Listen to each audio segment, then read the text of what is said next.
할렐루야.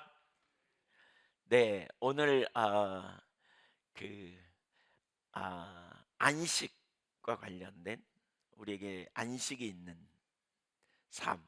그러니까 어떻게 하면 우리가 안식을 누릴 수 있는가라는 것을 우리가 좀 살펴보기 원합니다.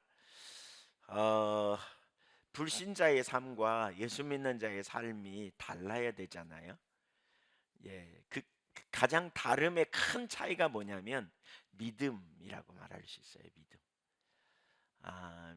우리가 하나님을 신뢰하고 하나님이 하나님의 말씀이 진리임을 믿기 때문에 우리가 이 땅에서 담대히 살아갈 수 있죠.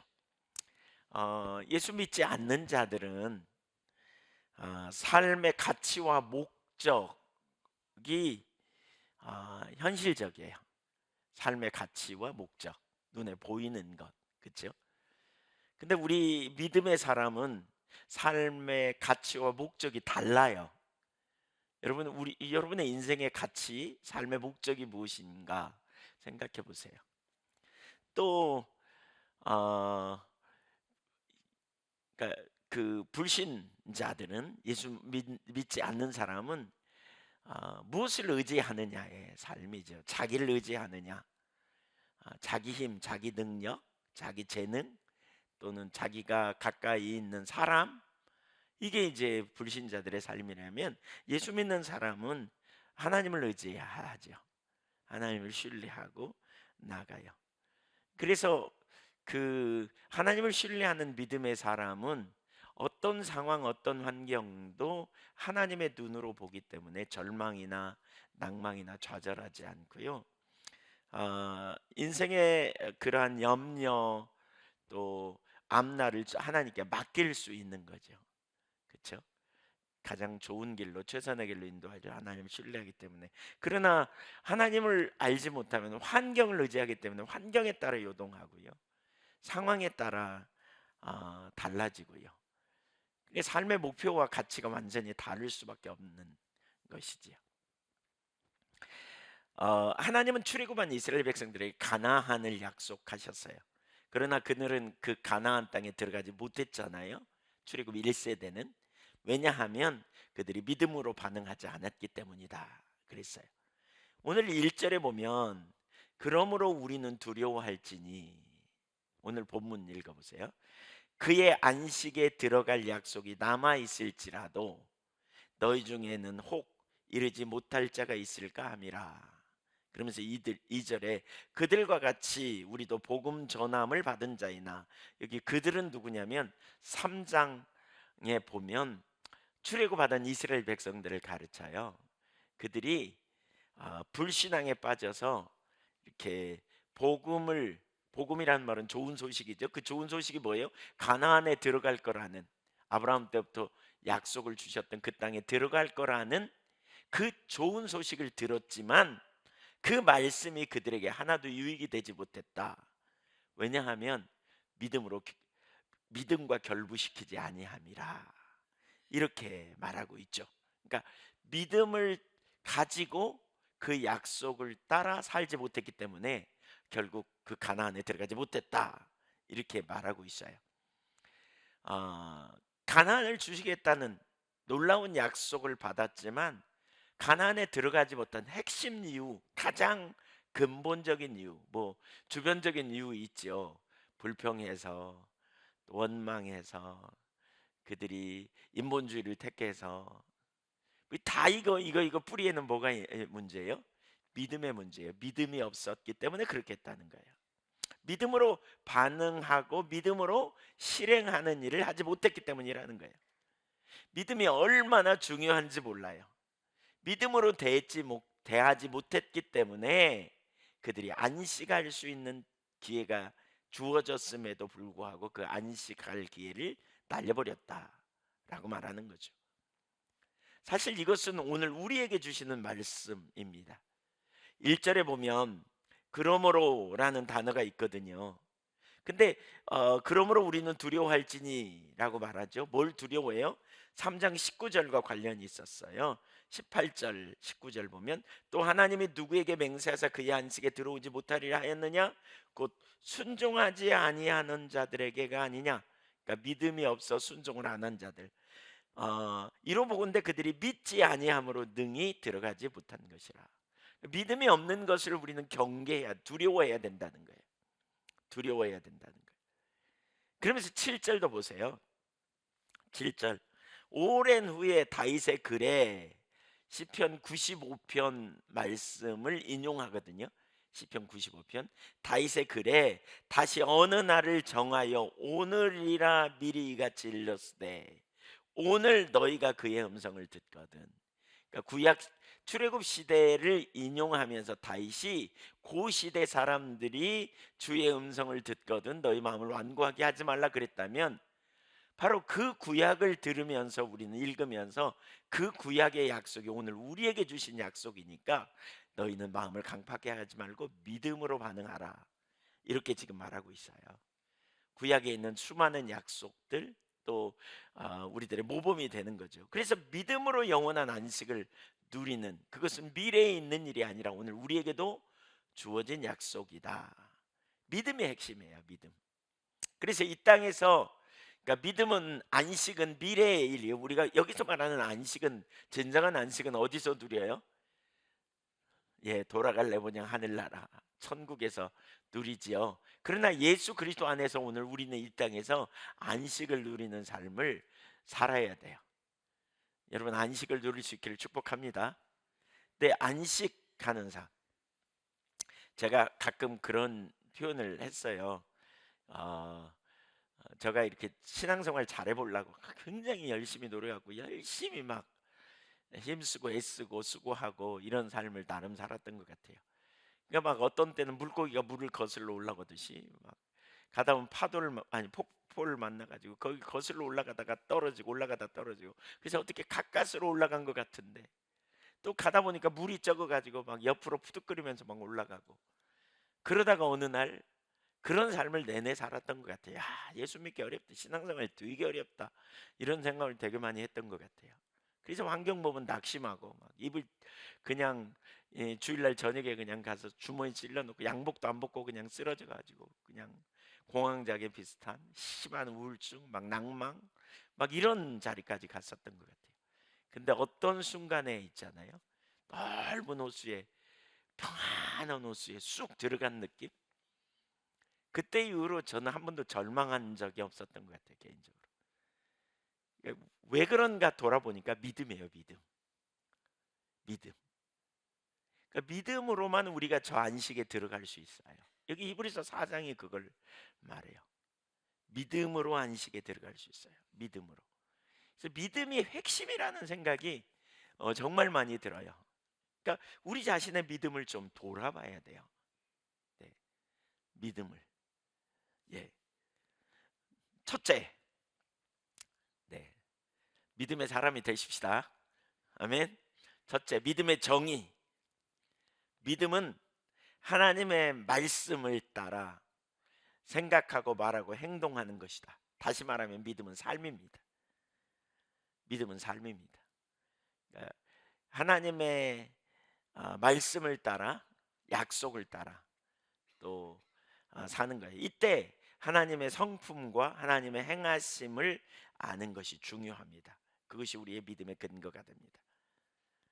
그러니까 믿음은 하나님의 말씀에 기초하는데 이때 하나님의 성품과 그분의 행하심의 근거가 됩니다.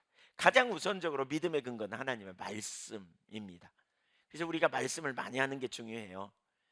예. 히브리서 4장 2절에도 이렇게 말하죠. 다시 한번 읽어볼까요? 시작. 그들과 같이 우리도 복음 전함을 받은 자이나 그들이 그러나 들은 바 그 말씀이 그들에게 유익하지 못한 것은 듣는 자가 믿음과 결부시키지 아니함이라 그랬어요. 그러니까 들은 바 말씀이 믿음의 근거라는 거예요. 들은 바 말씀. 로마서 10장 17절에도 그런 표현이 있어요. 믿음은 들음에서 나며 예. 믿음은 들음에서 나며 들음은 그리스도의 말씀으로 말미암느니라. 믿음은 들음으로부터 시작돼요. 두 가지 측면에서 생각할 수 있어요. 하나는 우리가 말씀을 들음으로 말미암아, 여기 듣는다는 표현이 있어요. 말씀을 읽음으로 말미암아 이렇게 말할 수도 있는데 왜 들음으로 그럴까요? 이것은 뭘 얘기하냐면 그 생생한 주님의 오늘날 내게 조명하시는 말씀으로 들려진과 관련이 있어요. 복음을 전하는 자를 통해서 들려지는, 그러니까 성령의 조명으로 우리 가운데 깨달아지는 이런 영역이 거기 포함돼요. 그래서 믿음은 들음으로부터 시작되는데, 하나는 자꾸 말씀을 들으면 우리가 어떤 일이 벌어지냐, 내가 믿는 하나님이 누구인지 알고 그 하나님을 믿었던 사람들에게 어떤 승리가 있었는가를 알게 되는 거죠. 그래서 믿음은 자꾸 말씀을 들으면 하나님을 알고 또 하나님의 은혜가 얼마나 놀라운지 알게 되고, 그리고 또 하나님의 행하심을 통해서 어떤 일이 이루어졌는지를 알고, 그러면서 점점 우리가 하나님을 신뢰하는 자리로 가게 되는 거죠. 그러니까 믿음은 들음에서 나요. 자꾸 말씀을 들어야 돼요. 자꾸 성경을 읽어야 돼요. 읽으면서 하나님이 누구인지, 무슨 일을 이루셨는지, 하나님의 어떤 분이신지, 이런 부분들이 우리가 믿음을 갖는 통로가 되는 거죠. 믿음이 갖는 통로예요. 여러분, 성경을 많이 읽고 하나님을 더 많이 알 수 있기를 바랍니다. 네, 성경을 그냥 눈으로만 읽지 말고요, 하나님이 무슨 일을 하셨는가, 어제나 오늘이나 동일하신 하나님 무슨 일을 하셨고, 그 하나님이 오늘도 그 일을 이루실 수 있다면 나에게도 하나님은 어떤 분인가, 그리고 내가 성경을 자꾸 읽으면서 내가 그 하나님과 어떤 관계가 있는가, 이런 부분을 자꾸 찾아야 돼요. 믿음은 들음에서 나와요. 이 말씀을 읽으면서 내가 그 안에서 확신을 갖고 그 안에서 담대함을 갖고 이렇게 갈 수 있는 거죠. 그래서 믿음은 말씀을 통해서 오는 거예요. 그러니까 믿음은 들음에서 난다는 두 번째 의미는, 믿음이, 그러니까 우리에게 하나님이 말씀하실 때 우리에게는 믿음이 요구돼요. 믿음은 가르치는 말씀, 나를 진리를 깨닫게 하는 말씀일 수도 있지만, 믿음은 나로 하여금 삶을 조정하게 하는 초청일 수도 있어요. 믿음으로 그러니까 하나님이 내게 그냥 살고 있는 나에게 하나님께서 예를 들면 복음을 전하라고 하든지, 아니면 뭐 하나님의 일에 동참하라고 초청하든지, 뭐 이렇게 말씀하실 때 우리에게 뭐가 요구되냐? 믿음이 요구되죠. 하나님은 인격체로서 말씀으로 우리를 만나 주세요. 우리가 그분을 존중히 여기는 것은 말씀을 따라 반응하는 것입니다. 그것 순종해야 합니다. 예를 들어 하나님은 예배를 통해 만나 주시죠. 그러니까 예배를 통해 만나 주신다 그럴 때 우리가 뭐 많이 살폈지만 출애굽기 29장 42절 이하에 거기서 내가 너희를 만난다, 그래서 회막이라 그러잖아요. 그러면 내가 너에게 말하고 너희는 뭐죠? 그걸로 인하여 변화되는 놀라운 일이 있겠죠. 그러니까 말씀을 하실 때 우리는 예배하러 나갈 때 하나님 앞에 가져야 될 자세는 말씀을 들으려고 하는 자세가 필요해요. 그러면서 이때 뭐가 필요해요? 순종하려는 자세. 거기에 뭐가 필요하냐? 믿음이 필요해요. 듣는 것과 순종. 왜요? 하나님의 말씀은 때로 우리가 조정하기 어려운 일들이 되게 많거든요. 예. 그러니까 믿음으로 조정하지 않으면 안 되는 거죠. 예. 만약 듣는 것으로 끝난다면 믿음으로 화합하지 못하고 그것은 하나님을 멸시하는 태도예요. 하나님의 말씀은 이 세대의 삶과 배치되는 말씀이기 때문에 이 세대의 질서와 충돌이 일어날 때가 많아요. 그래서 우리가 하나님의 말씀을 들을 때 믿음이 없이는 사실 불가능해요. 예를 들면 출애굽기 5장에 보면 하나님께서 모세를 통해 바로에게 이스라엘을 보내라고 하십니다. 출애굽기 5장에 이제 노예 생활하는 이스라엘 백성들을 하나님이 바로를 보내 갖고 내 백성을 보내라, 저들이 나를 섬길 것이니라, 이렇게 말해요. 그러자 바로는 이스라엘이 게을러 가지고 그렇다고 하면서 그들에게 혹독한 과업을 줍니다. 벽돌을 구우라고 그랬는데 전에는 재료도 다 주었는데 이제는 집도 안 주면서 니네가 다 구해서 같은 양을 채워, 이렇게 말해요. 그러자 이스라엘의 기록원들, 그러니까 이스라엘의 관리자들이죠, 그 가서 이유를 물어요. 그랬더니 이제 게을러서 그렇다. 그러니까 너희가 엉뚱한 일을 했지.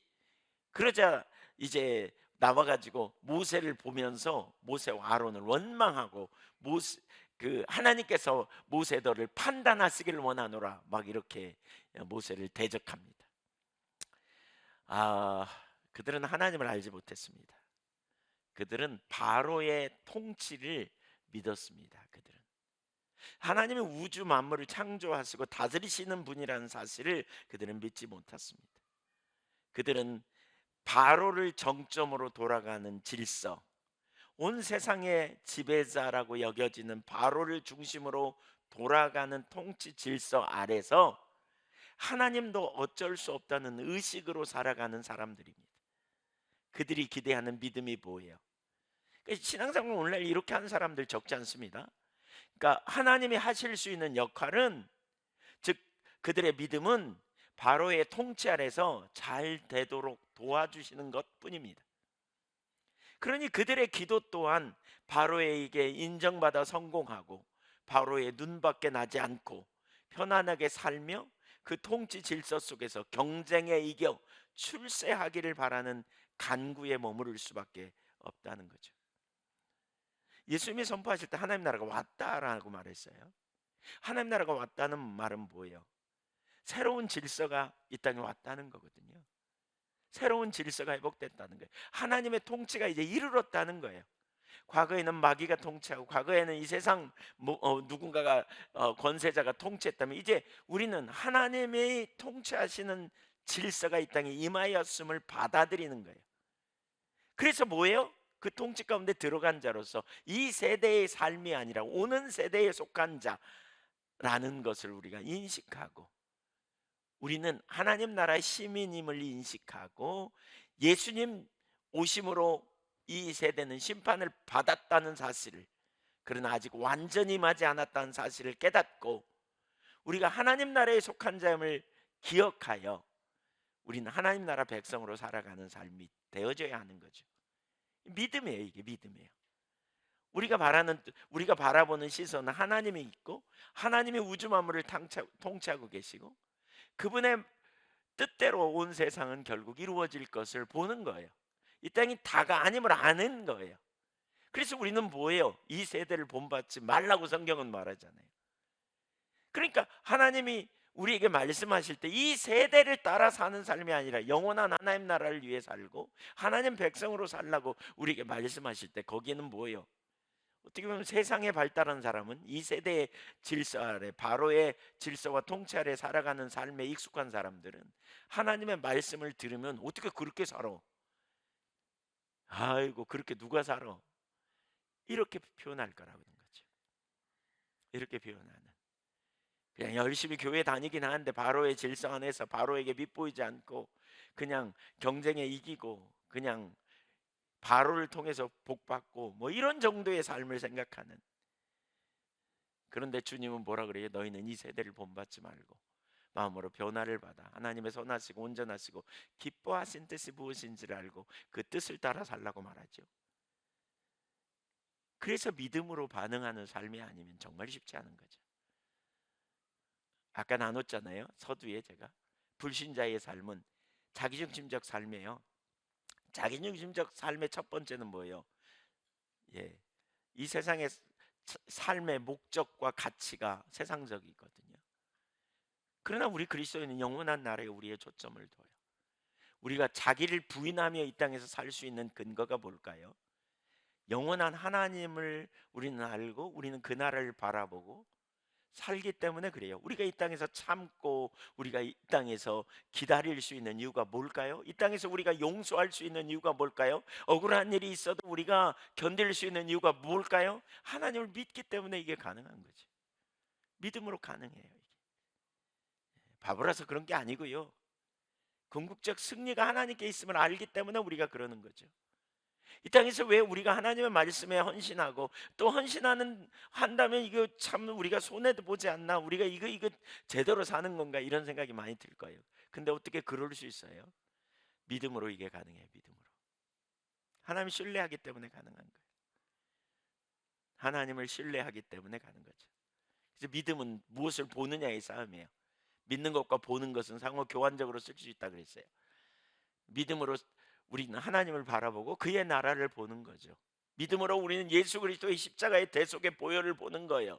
그 대속의 보혈이 누구를 위한 보혈인지 보는 거예요. 실패하고 넘어졌을 때 마귀가 참소해요. 너 같은 걸 누가 용서하겠냐? 믿음으로 십자가의 대속의 보혈을 보는 사람은 바로 예수님의 보혈이 나를 정결케 했다는 걸 아는 거죠. 그러니까 믿음의 사람은 보는 거예요. 믿음의 사람은. 그러니까 믿음의 사람은 눈에 보이는, 환경에 보이는 대로 따라가지 않는 거죠. 이것이 전부가 아닌 걸 아는 거죠. 그래서 믿음으로 주님 바라보고 주님께 반응하고 말씀을 들을 때 아멘으로 화답하고, 때로는 그 말씀이 우리가 엄청 부담스럽지만 어떻게 해요? 하나님의 말씀이 생명이고 하나님이 필요를 채우실 거고 하나님이 우리를 간섭하실 거고, 그러니까 우리는 하나님의 말씀을 따라 전부를 걸고 가는 것이죠.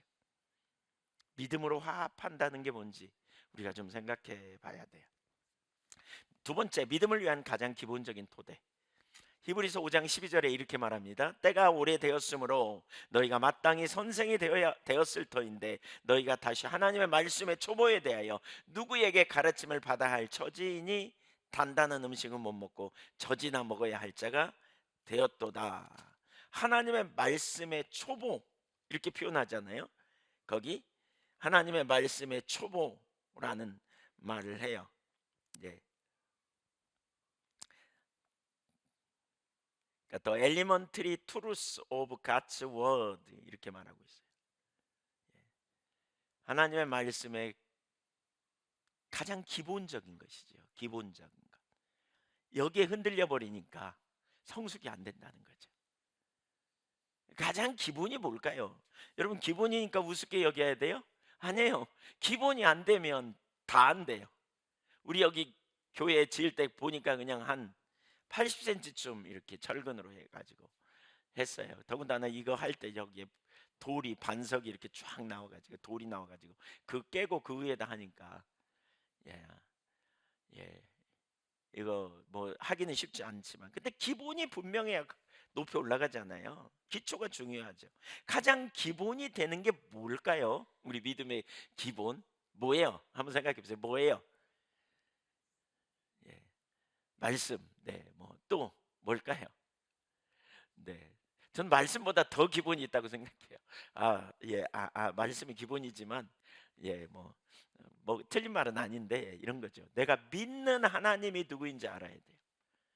내가 믿는 하나님이 누구인지 알아야 돼요. 이 기본 중에 기본이에요. 여러분 믿는 하나님이 누구예요? 내가 알아야 믿잖아요. 느닷없이 뜬금없이 그냥 갑자기 그냥 모르는 사람한테 나 당신 믿어요 이렇게 말하면 그 믿음이 확실해요? 아마 입술뿐이죠. 진짜는 못 믿어요. 왜요? 어떻게 믿어? 나 믿어요? 그러면 믿어요. 그러면 당신이 가진 그 재산을 나한테 맡겨 볼래요? 아이고 말이나 돼요? 뭐 이렇게 하겠죠. 내가 믿는 하나님이 누구인데요? 그분을 알아야 우리가 그분을 믿을 수 있어요. 그분을. 또 두 번째로 전 중요한 게 뭐라고 생각하냐면 그분이 나와 무슨 상관이 있는가를 알아야 돼요. 그렇죠? 내가 믿는 하나님이 도대체 나와 무슨 상관이 있어? 나와 어떤 상관이 있는지 알아야죠. 그렇죠? 여러분이 가장 가까이 믿을 수 있는 사람이 누구예요? 누구예요? 부부, 부모, 자녀. 이 관계가 없이는 우리가 온전히 믿을 수 없어요. 그래서 가장 기본적인 것은 하나님이 누구인지, 그분이 어떤 분인지, 그분이 도대체 어떤 일까지 처리할 수 있고 어떤 영역에 문제를 해결할 수 있는지, 또 얼마나 크시고 얼마나 완전하고 내 문제를 맡겨도 해결할 만한 분이신가를 우리가 제대로 아는 게 중요하고, 그분이 나와 어떤 관계를 가지고 있는가 하는 것이, 이게 정말 중요해요. 이게 핵심이에요. 이게 핵심. 예. 저는 그 두 가지만 확실히 알면 이게 도의 초보이면서도 모든 신앙에 강력한 능력이 있겠다 싶어요. 우리 신앙에 진짜 강력한 능력이 있을 거예요. 예. 강력한 능력이 있어요. 그러니까 내가 믿는 하나님이 내게 약속을 주셨어. 근데 그분이 나와 어떤 관계냐면 날 너무너무 사랑하고 나를 위해 독생자를 아끼지 않았어. 이게 분명히 보이면 어떻게 해요? 우리는 그분을 신뢰하는데 하나도 문제가 없어요. 문제는 이 둘 중에 하나가 문제가 있어요. 하나님을 모른다든지 아니면 그분이 나를 위해 행하신 일을 모른다든지. 그러니까 염려가 안 끊어져요. 그러니까 맨날 낭망해. 그러니까 맨날 혼돈에 빠지는 거예요. 그러니까 영적으로 성숙하게 안 돼. 여전히 도의 초보를 또 닦고 또 닦고 또 닦고 그러는 거예요. 다시. 그래서 기본을 단단히 다지고 넘어가야 우리가 예, 놀라운 승리가 있죠. 어떤 환경, 어떤 상황 속에서도 내가 믿는 하나님이 누구인지 안다면. 그래서 저는 이걸 가장 잘 요약해 놓은 문장이 있다고 생각해요. 예수님이 기도를 가르쳐 줄 때 이렇게 말해요. 마태복음 6장 9절 읽어볼까요? 그러므로 너희는 이렇게 기도하라. 시작. 하늘에 계신 우리 아버지여 이름이 거룩히 여김을. 하나님을 이렇게 소개해요. 하늘에 계신 우리 아빠, 우리 아버지라는 거예요. 여기에 이 두 가지가 다 포함되어 있어요. 하나님은 하늘에 계시다. 동시에 그분은 우리에게 아버지가 되신다. 이게 함축된 표현이에요. 어마어마한 의미라고 생각해요. 하늘에 계시고 우리에게 아빠가 되시는 하나님. 이 말을 바꿔 얘기하면 초월자이면서 내재하시는 분. 그러니까 하나님이 우리 인간과 이 세상 너머에 계시는 분, 멀리 계시는 분, 우주를 창조하셨고 그 창조 세계 너머에 계시는 분. 그래서 우리를 구원할 능력도 있고 그분은 우주를 그분의 뜻대로 행하실 능력도 있으신 분, 무한하신 하나님 분이에요. 초월하신다는 말은 뭐예요? 시간과 공간을 초월한다는 거예요. 모든 걸 초월하시는 분. 그래서 공간 밖에서 공간을 보고 시간 밖에서 시간을 본. 그래서 우리의 현재뿐 아니라 우리의 과거도 우리의 미래도 다 그분 앞에는 현재예요. 그래서 성경에 곧잘 예언적 완료라는 거 표현이 있거든요. 예언적 선지자적 완료형 이런 표현을 해요. 그게 뭐냐면 미래의 일인데 이미 주었다 이런 표현이 되게 많이 나와요. 하나님은 공간 밖에서 시간 밖에서 보기 때문에 우리의 미래의 일도 이미 내가 너에게 주었다. 가나안 땅을 내가 너에게 주었다. 혹은 나를 믿는 자는 영생을 얻었다. 이 다 완료형입니다. 이렇게 표현해요. 이게 다 하나님의 전지하심, 그 뭐죠? 초월자 하나님을 나누는 거예요. 동시에 뭐 하느냐? 우리 안에 내재하시는 분. 이 개념이 정말 중요해요. 예. 하나님이 우리와 함께 하신다 그 말이에요. 그 말은 하나님 멀리 계시지만 동시에 우리 안에 함께 계셔서 우주 만물을 통치하시고 다스리시고 한 사람 한 사람을 돌보아 주시고 인도해 주시고 가르쳐 주시고 이끌어 주시는 분, 보호해 주시는 분, 필요를 채우시는 분. 예. 그래서 초월자이며 동시에 내재하시는 분. 우주를 창조하셨어요, 만물을. 그렇지만 동시에 당신이 창조하신 우주 세계 안으로 오셔서 구체적으로 우리를 인도하시고 돌보아 주시는 주님, 고아처럼 버려두지 않고 내버려 두지 않으시는 하나님이시라는 거예요. 엄청난 의미가 있어요. 여기에 하나씩 좀 더 보죠. 하늘에 계신이라는 말. 하나님께서는 하늘이라는 제한된 공간 안에 계시는 분을 의미하는 게 아니고요. 존재하는 온 우주에 존재하는 모든 피조물들을 하나님께서 친히, 그러니까 그 모든 것 위에 계시는 그 모든 것보다 뛰어난 분. 여러분 우주만 해도 그러잖아요. 어마어마하게 먼, 예, 이거 뭐 과학적으로 그러잖아요. 어마어마하게 멀리 있는. 예, 그래서 하늘을 우리가 측량할 수가 없죠. 감히 바라볼 수도 없죠. 한번 제가 그 남아공에 가면서 어떻게 비행기가 이렇게 약간 커브를 돌면서 이렇게 가는데 하늘이 보이더라고요.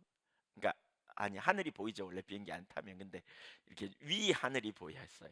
근데 새파래요.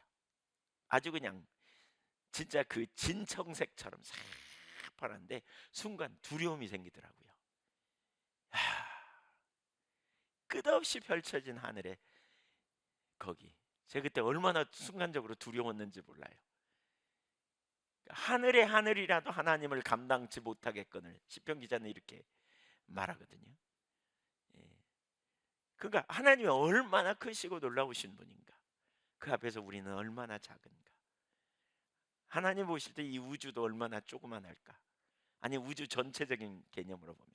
근데 그 하나님은 우주 만물을 통치하고 계시는 초월하시는 분. 너무너무 놀라운.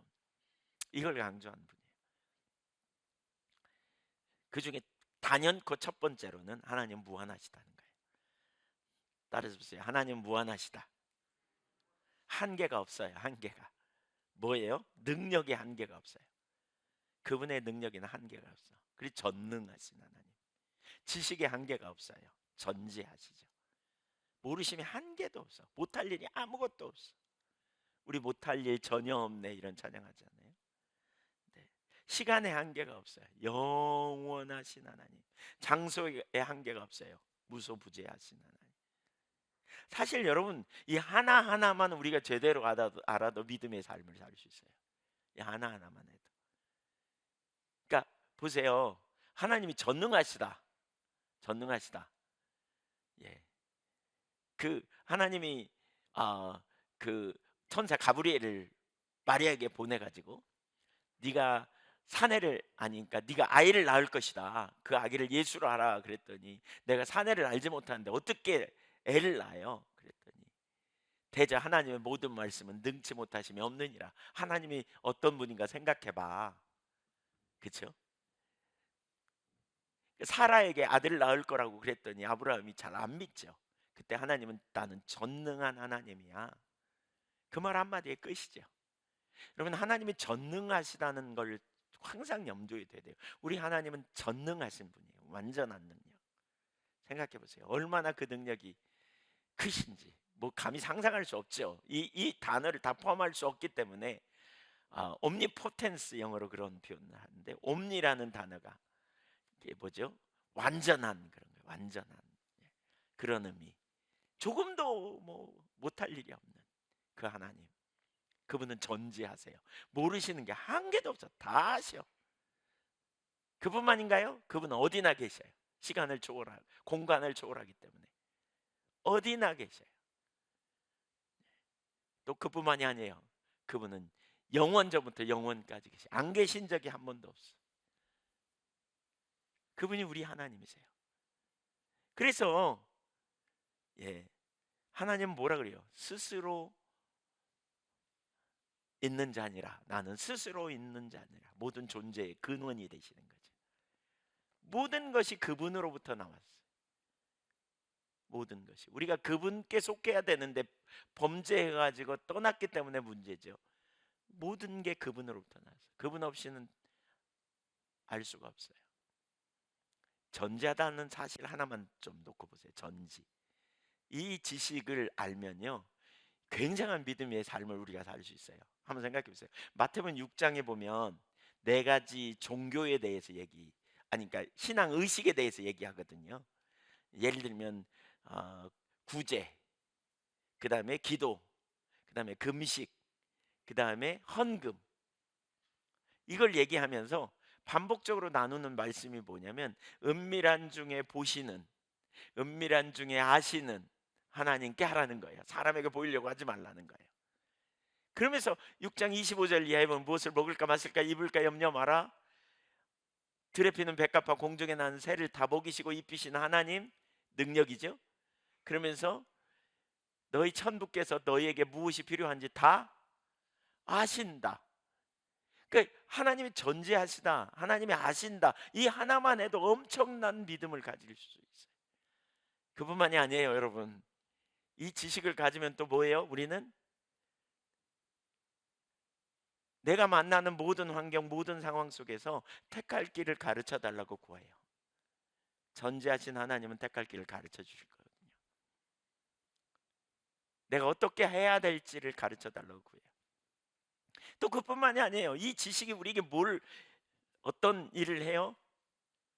여러분이 하는 일, 여러분이 어떤 일을 준비해 가고 어떤 일을 이룰 때, 예를 들면 저 같은 경우는 설교자로 설교를 할 때 하나님이 이 구절이 의미하는 바가 뭔지 가르쳐 주세요. 하나님이 의미하는 바가 뭔지 가르쳐 주세요 라고 구해요. 교회를 어떻게 섬겨야 될지 하나님 저에게 하나님의 길을 더 가르쳐 주세요. 여러분이 하는 삶의 현장에서 여러분이 자녀를 양육한다면 자녀를 어떻게 더 잘 양육할 수 있을지 가르쳐 주세요.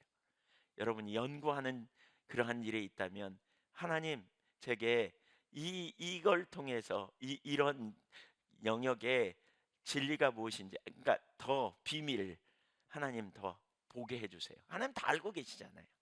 이 믿음의 삶이에요. 실제로 하나님 제가 이 영역에 어떻게 해야 될지요, 지혜를 구하는 거죠. 이거 다 믿음입니다. 하나님 전제하심을 신뢰함으로 실제적인 믿음의 삶을 사는 겁니다.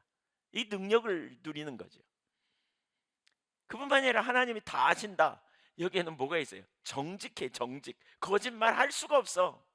이거 이 지식을 가지면 우린 거짓말하는 거 이거 치명이라는 거 알아요. 이거 믿음의 삶을 살면. 그러니까 여러분 보세요.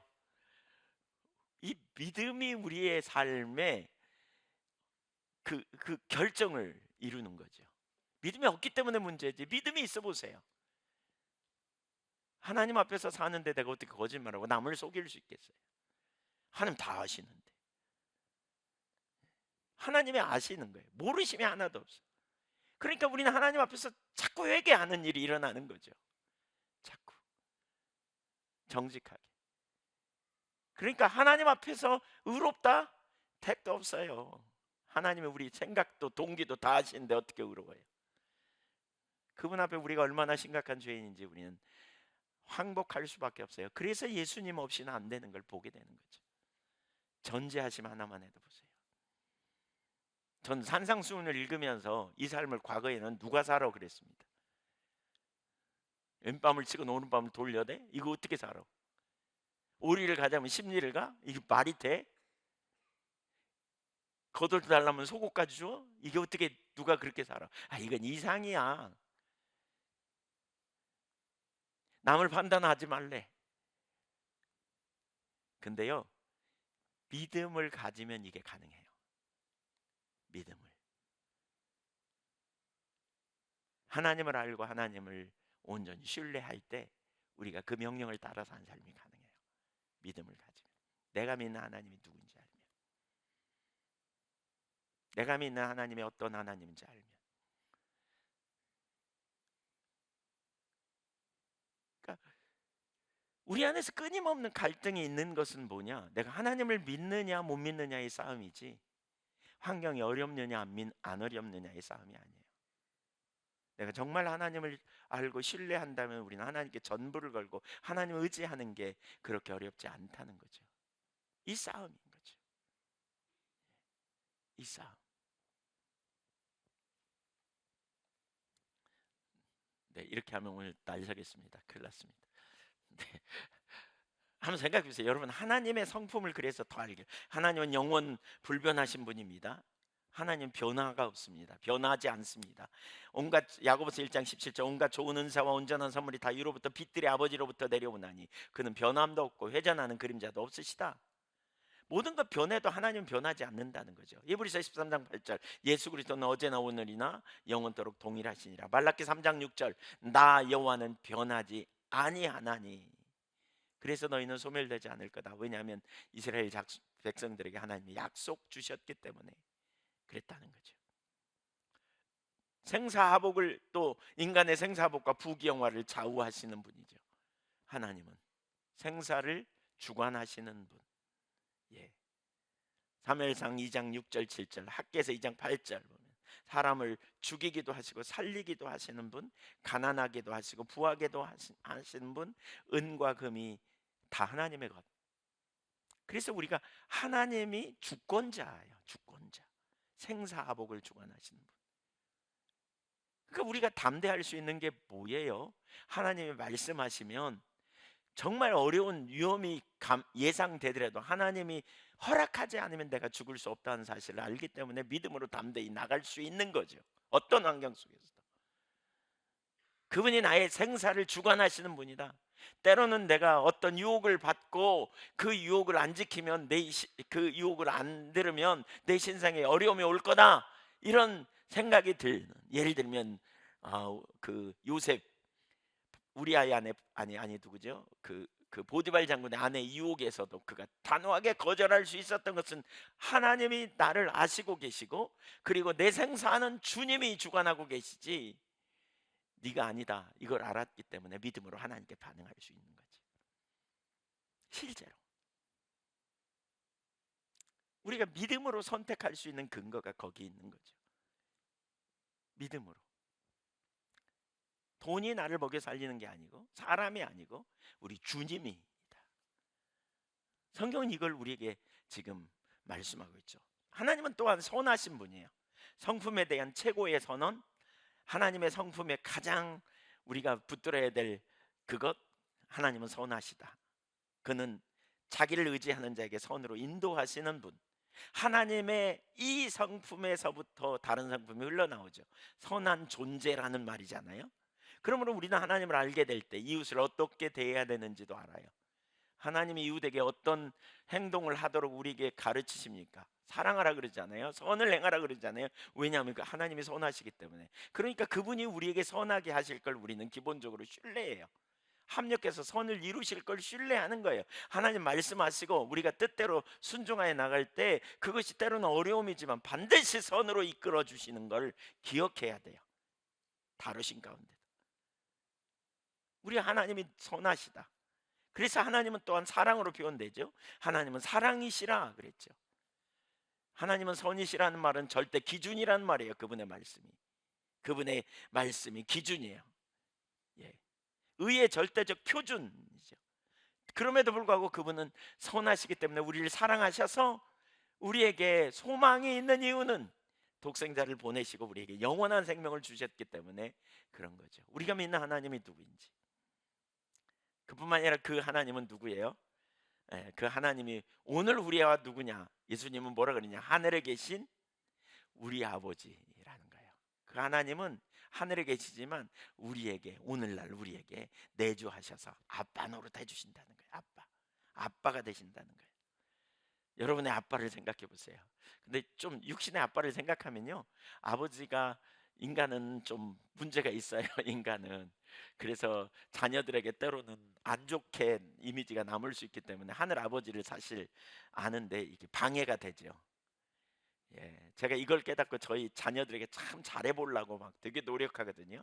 아버지 그러면 저를 생각해도 하나님을 생각할 수 있도록 이렇게 되면 참 좋겠어요.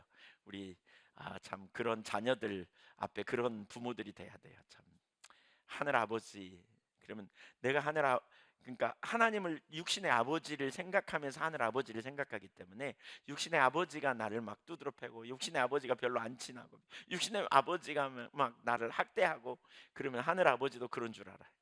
그러기가 쉬워요. 근데 하늘 아버지는 달라요. 그걸 잘 보여주는 전형적인 부분이 십자가 사건이죠. 십자가 사건. 예, 십자가 사건. 십자가 사건은 우리에게 뭘 보여줘요? 예.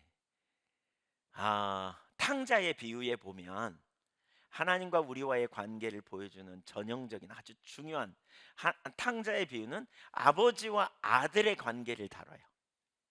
그러니까 아버지와 아들의 관계는 일륜으로 끊을 수 없다 그러잖아요. 천륜이다 그러잖아요. 하늘이 맺어준 관계다 그러잖아요. 이거 끊을 수 없어. 좀 기분 나쁘다고 아버지 하지. 요즘 막 그런 일이 막 벌어지기도 하지만, 근데 그 끊을 수 있는 관계가 아닌 거예요. 근데 하나님이 우리 아버지가 되셔서 끝까지 돌아보 주시는. 그래서 뭐예요? 탕자가 아버지한테 엄청난 죄를 짓고 집 나가고 다 탕진해 버렸지만 아버지는 어떻게 해요? 사랑으로, 그렇죠? 아들은 나 죽었다 이제 그러고 오잖아요. 근데 아버지는 먼저 보시고 달려가서 끌어안아 주시잖아요. 그게 하늘 아버지의 사랑이에요. 우리를 향한 사랑, 완전한 사랑이죠. 우리를 향해 달려 나오시는 사랑. 예. 그러니까 그래서 뭐예요? 그 사랑이 나타난 게 십자가예요. 십자가. 우리가 아직 죄인 되었을 때에 이 세상의 모든 사람이 죄를 범했고 단 한 사람도 소명이 없어 소망이 없었어요. 바로 그런 순간에 하나님께서 사랑하는 독생자를 이 땅에 보내시고 육신을 입고 오시도록 세상에 보내시고 그 예수님을 십자가에 내어 주셔서 예수님이 우리의 모든 죄를 영단번에 깨끗게 하시고 영원한 생명을 얻도록 길을 내셨잖아요. 그래서 우리는 어떤 일이 벌어져요? 이제 우리는 하나님의 자녀가 된 거예요. 누구의 은혜로? 내 공로로? 아니에요. 예, 로마서 2장 8절 9절에 너희는 그 은혜를 인하여 믿음으로 말미암아 구원을 얻었다. 이건 행위에서 나온 것이 아니다. 하나님의 선물이다. 그래서 선물. 우리가 의롭게 된 건 하나님의 선물로 된 거예요. 그분이 우리를 사랑하셔서, 그분이 우리를 기다려 주셔서. 우리가 이 땅에 온 것은 우리 부모님들이 낳으셔서 온 것처럼 하나님이 우리를 구원해 주셔서 낳은 거예요. 그래서 이제 요한복음 1장 12절에 영접하는 자 곧 그의 이름을 믿는 자에게는 하나님의 자녀가 되는 권세를 주셨으니 예수 그리스도를 믿음으로 예수 그리스도 하나님의 사랑 로마서 5장 8절에 우리가 아직 죄인 되었을 때 그리스도께서 우리를 위하여 죽으심으로 하나님께서 우리에 대한 자기의 사랑을 확증하셨다. 그래서 이게 확증이에요. 영원한 사랑이에요. 아들과 아버지의 관계는 저는 이 부분을 보면 더 이상 죄책감에 눌릴 이유가 없다고 생각해요. 이 부분을 이해하면 우리는 하나님 앞에서 진짜 그 친밀한 사랑을, 그 은혜를 깊이 발견할 수 있다고 생각해요. 얼마나 놀라운 은혜요, 축복입니까?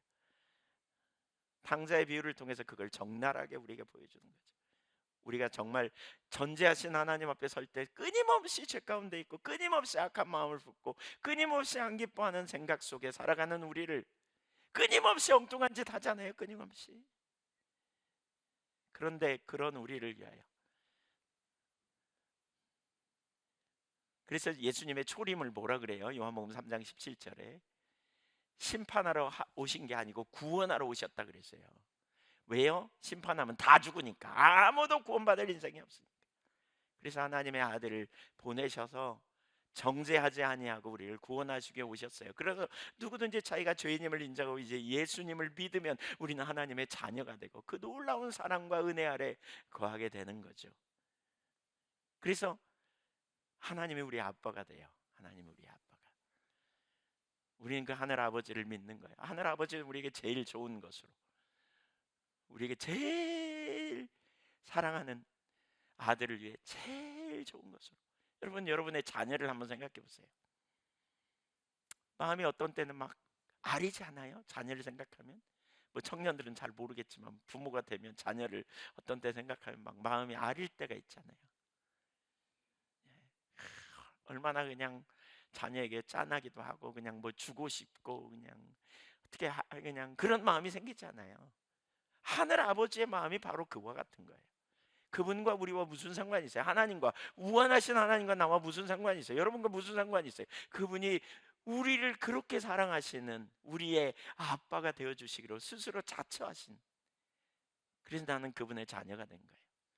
그래서 누가복음 11장 13절에 보면 이런 표현이 있어요. 너희가 악할지라도 자식에게 좋은 것을 줄 줄 알거든.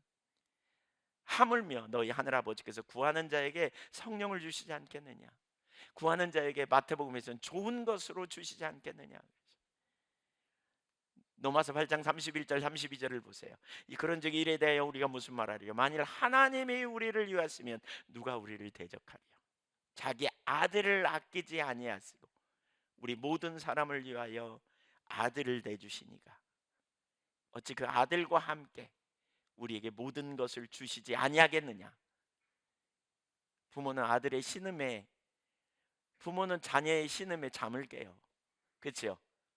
부모는 자녀의 호소에 눈물에 가슴이 아파요.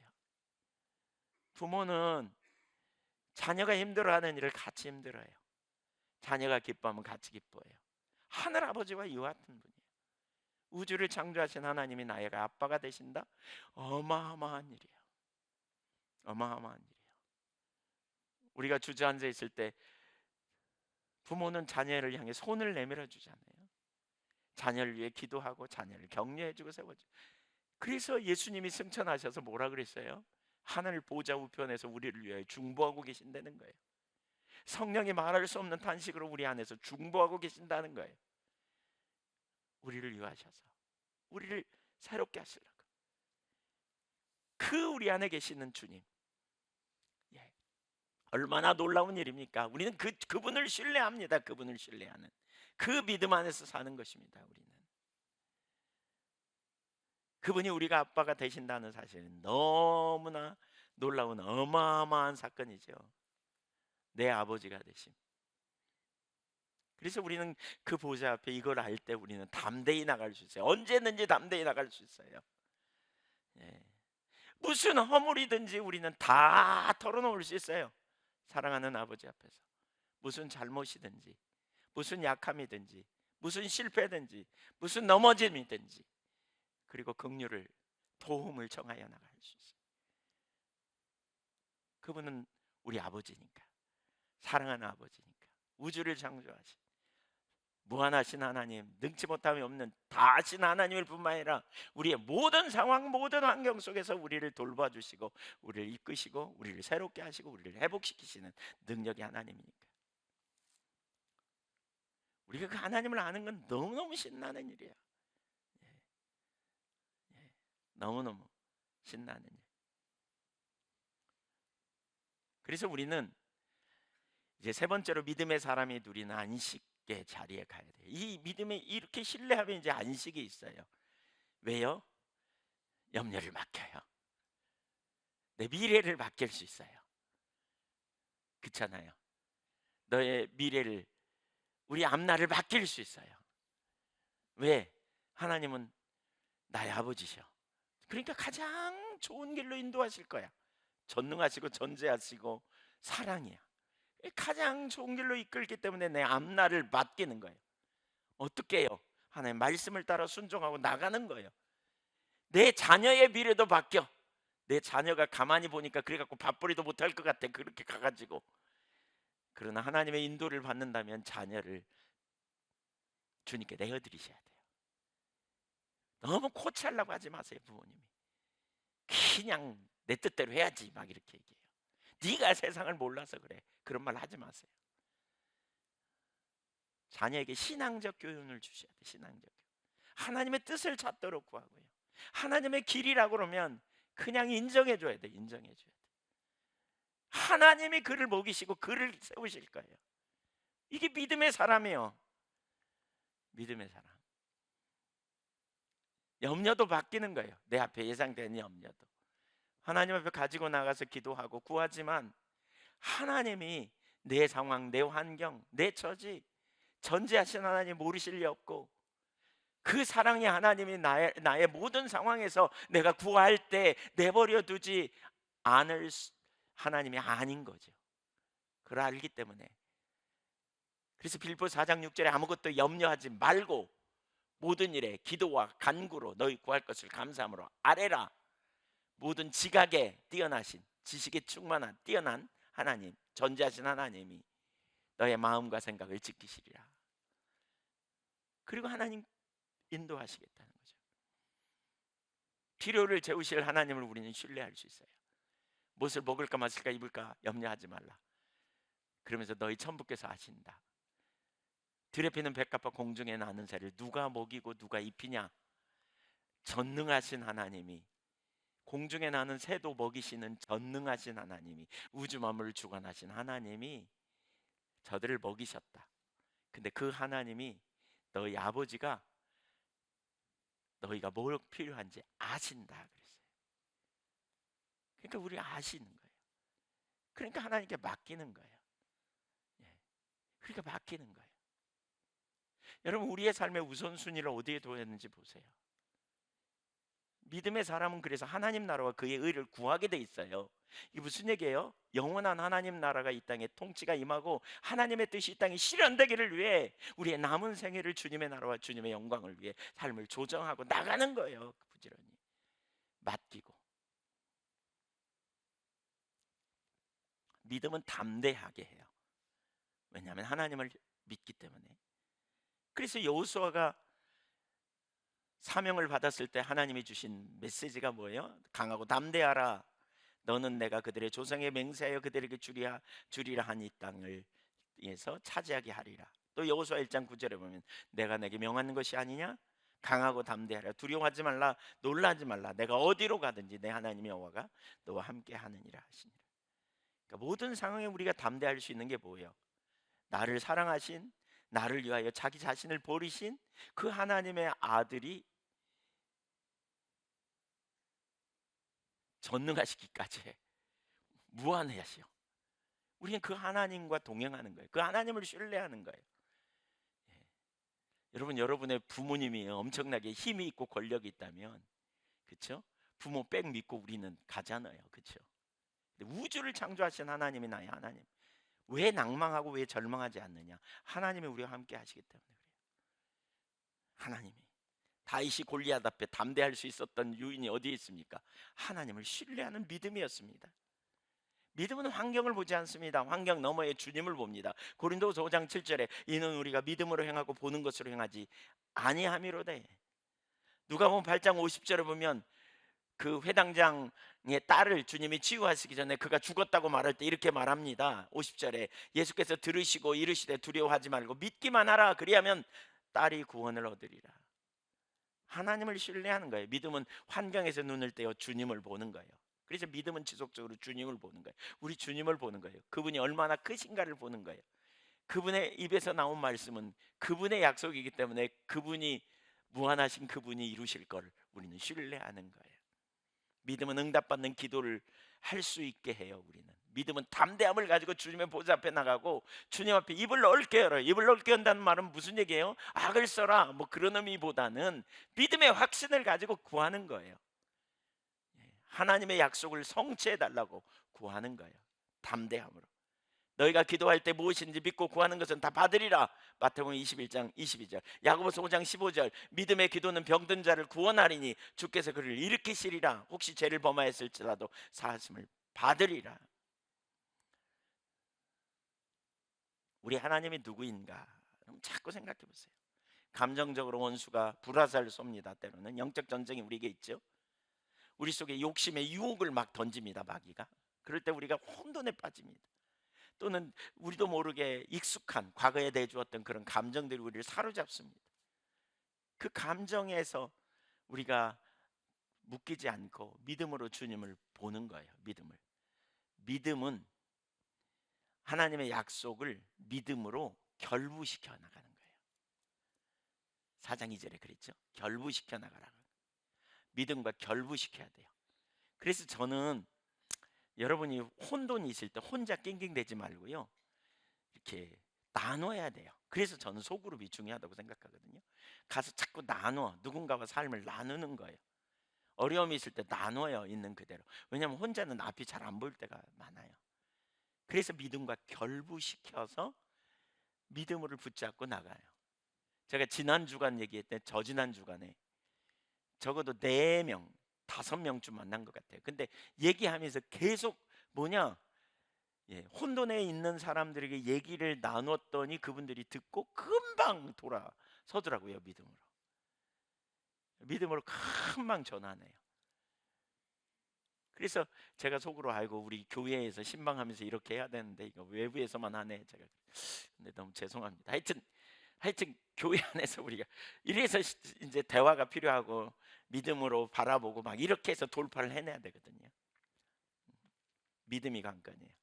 하박국 2장 4절에 보면 그래서 오직 의인은 믿음으로 말미암아 살리라 한것 같다 그랬어요. 하박국 기자에게 하나님께서 선지자에게 하나님이 약속을 주세요. 그게 뭐냐면 비전이에요. 여호와께서 뭐라 그러냐? 너는 이 묵시를 기록하여 판에 명백히 새기고 2장 2절에 보면 달려가면서 읽을 수 있게 하라. 그러면서 이 묵시는 정한 때가 있나니 그 종말이 속히 이르겠고 결코 거짓되지 아니하리라. 비록 더딜지라도 기다리라. 이게 믿음이에요. 지체되지 않고 반드시 응하리라. 그러면서 3절 4절에 뭐라 그러냐? 보라 그의 마음은 교만하며 여기 그는 누구냐면 적군이에요. 적. 영어 성경에 보면 분명히 더 나오고요. 적군이에요. 그 속에서 정직하지 못하나 세상 사람들, 하나님을 대적하는 자들, 인간적인 편의를 따라 사는 거죠. 그러니까 하나님 없는 것처럼 속이기도 하고 욕심을 따라 살기도 하고 자기 중심으로 살기도 하고 이게 불신앙의 열매들 아니에요? 다. 예, 마음과 육체의 원한 욕망을 따라 사는. 그러나 그리스도인은 그렇게 안 살아. 예, 어떻게 살아요? 오직 의인은 그의 믿음으로 말미암아 살리라. 오직 의인은 그의 믿음으로 말미암아 살리라.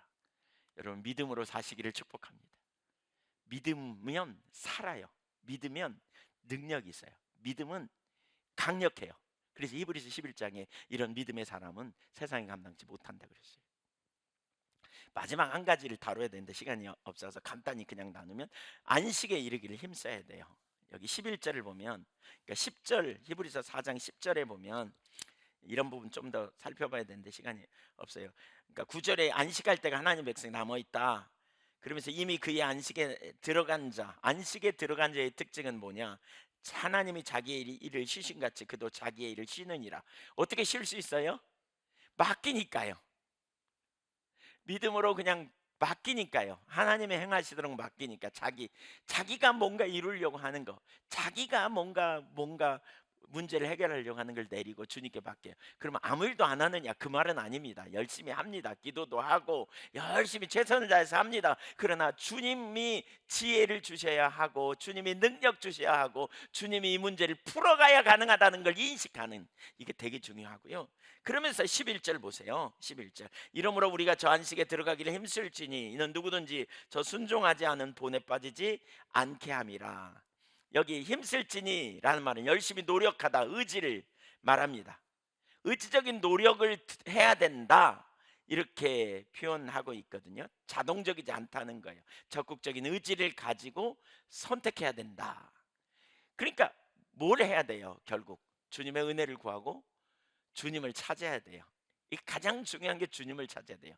믿음의 삶이 실제가 되지 못하는 가장 중요한 이유 중에 하나가 뭐냐? 우리 초점이 주님께 가 있지 않기 때문에 그래요. 근데 우리가 주님을 찾아야 돼요. 시편 62편 5절 기자는 이렇게 말합니다. 나의 영혼아 잠잠히 하나님만 바라라. 나의 소망이 저로 쫓아 나는도다. 하나님으로부터 우리의 소망이 와요. 그러니까 하나님을 인식하고 하나님을 보는 게 얼마나 중요한지 몰라요. 하나님을 찾아야 돼요. 하나님을 집중해서 하나님께 초점을 둬야 돼요. 그래서 12절 13절 시간이 없어서 설명하기 어려운데 12절 13절은 말씀의 기능이에요. 말씀이 우리를 다 드러내신대. 말씀이 우리가 무슨 문제가 있는지 다 드러낸대. 이게 하루아침이 아니고 계속 그러면 죽을 것 같을 거예요. 그때 우리가 할 일은 뭐냐? 거기서 벗어나기 위해 아둥바둥 자기 힘으로 노력하는 대신 믿음의 주요 온전케 하신 예수를 바라보라는 거예요. 이게 14절이에요. 그러니까 뭐에 힘써야 되는지를 잘 말하고 있어요. 한편으로는 자기를 쉬는 일을 하는 거예요. 내 안에 답이 없어. 그게 내가 항복해. 그 대신 누구예요? 믿음의 주인 주의 온전케 하신 예수를 바라보는 거예요. 그러면서 15절에 뭐라고 했어요? 그는 우리의 연약함을 동정하지 못하실 리가 아니야. 다 아셔. 시험을 받으셨어. 그러나 죄는 없다. 이렇게 말하죠. 그러면서 16절에 그러므로 우리는 긍휼하심을 받고 때를 따라 돕는 은혜를 얻기 위해 은혜의 보좌 앞에 담대히 나아갈 것이니라. 한 가지만 나누고 마치겠습니다. 제가 꽤 믿음의 삶도 살고 나름 하나님께 맡기기도 하고 이런 삶을 꽤 살아요. 성공적인 삶을 산 것 같아요. 사는 것 같아요. 예, 아니 은혜로. 근데 어떤 순간 제가 이렇게 실패하는 경험을 곧잘 하더라고요. 이렇게 예를 들면 예, 테레비 보는 거 이런 걸 막 시간을 너무 보거나 지나치게 막 이렇게 그리고 실패해요. 내가 성실하게 시간을 보내야 되는 시간 잘못 쓴 것 때문에 팍 찔려요. 그래가지고 하나님을 회개하고 그래서 용서하시면 알지만 왜 자꾸 넘어질까? 그래서 한 번은 제가 물었습니다. 하나님, 제가 왜 반복적으로 넘어질까요? 근데요, 이렇게 딱 감동하셨어요. 예. 네가 나를 찾지 않아서 그래. 네가 때를 따라 돕는 은혜를 구하지 않아서 그래. 네 힘으로 이길 능력이 없어. 그래서 제가 그때 깨달은 게 있어요. 겸손해야 되는구나 이게. 정말 주님 찾아야 되는구나. 집중적으로 주님을 구하고 은혜를 구하고 주님과 함께 있기를 힘쓰고 동행하기를 애쓰는 것이 이게 너무너무 중요하구나. 이걸 발견했어요. 그러면 주님이 매 순간마다 은혜 주셔야 돼요. 제가 자주 나누지만 한번 따르십시오. 어제의 은혜가 오늘을 보장하지 않는다. 어제의 은혜는 어제의 은혜일 뿐이에요. 오늘 필요한 은혜가 있어요. 우리는 한날 족한이라 그랬잖아요. 그날에 족한이라 그랬어요. 예, 그래서 내일 일은 내일이 또 염려해. 그래서 내일 은혜가 또 우리는 필요한 인생이에요. 왜 일용할 양식만 구하라 그럴까요? 내일 일은 내일이 필요하기 때문에, 은혜가 필요하기 때문에 그래요. 기도하죠.